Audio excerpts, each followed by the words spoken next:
মই কোকৰাঝাৰ জিলালৈ আহিছিলোঁ। আপোনালোকে জানে যে যোৱা বাজেটত আমাৰ অসম চৰকাৰ এটা অভিলাষী আঁচনি ঘোষণা হৈছিলে, যিটো আছিলে যে আমি ৰাজ সাহায্যযুক্ত সুলভ মূল্যত আমি ৰাইজক প্ৰতিখন ৰেচন কাৰ্ডৰ বিনিময়ে 1 কেজি চেনি, 1 কেজি নিমখ আৰু 1 কেজি মচুৰ দালি আমি দিয়াৰ ব্যৱস্থা।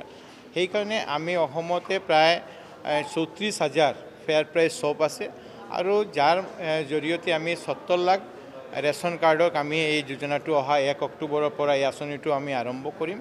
সেইকাৰণে মোৰ মুখ্যমন্ত্ৰী ডাঙৰীয়াই মোক নিৰ্দেশ দিছিলে প্ৰতিখন জিলাত গৈ আমাৰ এই 34,000 ৰেচন দোকানীৰ লগতে একবাৰ বহি কথা পাতি আমাৰ স্কিমটো কেনেকৈ আমি লঞ্চ কৰিম, আঁচনিটো কেনেকৈ লঞ্চ কৰিম এইটো বুজাই দিবৰ কাৰণে।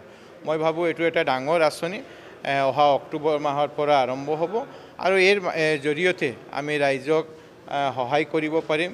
কাৰণ আজি বজাৰতকৈ কম মূল্যত চৰকাৰে ছাবচিডি দিব, ৰাজসাহায্য দিব আৰু সেইকাৰণে মচুৰ দালি 69 টকাত, চেনি 38 টকাত আৰু নিমখ 10 টকাতে দিয়াৰ যে ব্যৱস্থা, এই ব্যৱস্থাৰ কাৰণে ইয়াতে এই কথাবোৰ ইয়াৰ ৰাইজক আৰু আমাৰ সুলভ মূল্য দোকানীসকলক ক'বৰ কাৰণে, বুজাবৰ কাৰণে মই মোৰ বিভাগীয় কৰ্মকৰ্তাসকল আহিছিলে। ইয়াৰ আয়ুক্তগৰাকী ইয়াত উপস্থিত আছিলে, আমাৰ মাননীয় বিধায়ক লৰেন্স ইছলাৰী ডাঙৰীয়া আছিলে।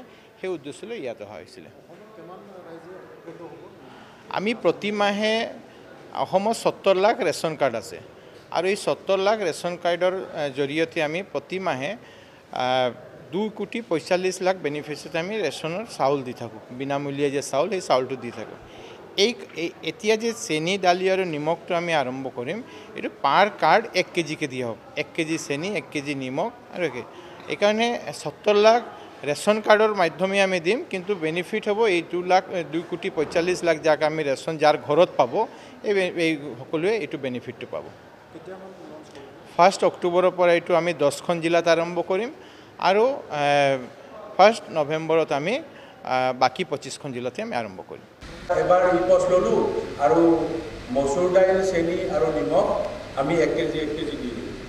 সেইটো ডক্টৰ হিমন্ত বিশ্ব শৰ্মা ডাঙৰীয়া যোৱা বাজেটৰ সময়তে ঘোষণা কৰিছিলে যে আমি যেনেকৈ আমাৰ চৰকাৰ অহাৰ পিছতে আমি যেনে বিনামূল্যে চাউলৰ কাম আমি আৰম্ভ কৰিছোঁ আৰু আজিৰ দিনত আমি ক'ব পাৰোঁ যে প্ৰধানমন্ত্ৰী গৰীব কল্যাণ অন্ন যোজনা মাননীয় প্ৰধানমন্ত্ৰী নৰেন্দ্ৰ মোদী ডাঙৰীয়াৰ নেতৃত্বত ভাৰতবৰ্ষ 80 কোটি ৰাইজে 80 কোটি বেনিফিচিয়াৰী আজি প্ৰধানমন্ত্ৰী গৰীব কল্যাণ অন্ন যোজনা দি প্ৰতি মাহে বিনামূল্যে 5 কেজিকৈ চাউল পাই আছে।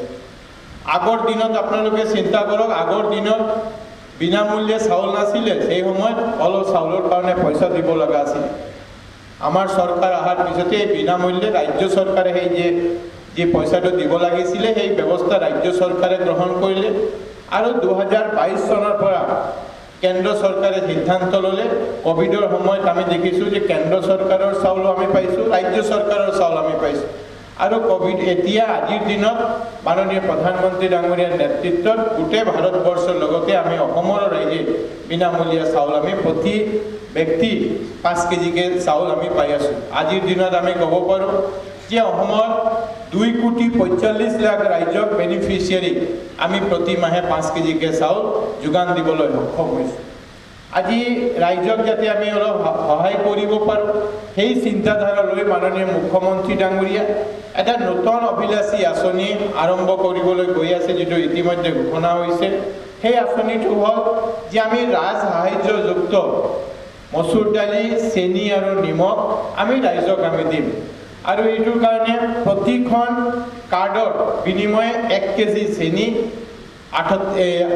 38 টকাতে 38 ৰুপিছত 1 কেজি চেনি, 69 ৰুপিছত 1 কেজি মচুৰি দাইল আৰু 10 টকাতে 1 কেজি নিমখ আমি প্ৰতি ৰেচন কাৰ্ড হোল্ডাৰক আমি দিম। এই জিলাতে কোকৰাঝাৰ জিলাত 2,34,333খন আমাৰ ৰেচন কাৰ্ড আছে। যে আমাৰ বিভাগবিলাকে যি নিৰ্দেশনা দিয়ে, এই নিৰ্দেশনাবিলাক যাতে আমাৰ তলৰ লেভেললৈকে যাতে ভালদৰে ৰূপায়ণ হয়, সেইটোকে মই ক'ব বিচাৰোঁ। তাৰ বহু সময়ত আমাৰ PDSক লৈ পেলাই বা বিভিন্ন কথা লৈ পেলাই আমাৰ অসম বিধানসভাৰ মজিয়াত আলোচনা কৰিব লগা হয়। এই কথাবিলাক নিশ্চয় আপোনালোকে দেখি আহিছে। কেৰিঙৰ বিষয় লৈ পেলাই ওচৰৰ দূৰৰ বহু কথা আহে। দুৰ্গম অঞ্চলত কেৰিং কৰিবলৈ বহুত অসুবিধা বা বিভিন্ন ধৰণৰ আপোনালোকৰ কথাবিলাক আমি আমাৰ অসম বিধানসভাৰ মজিয়াত কেইবাবাৰো আলোচনা কৰোঁ।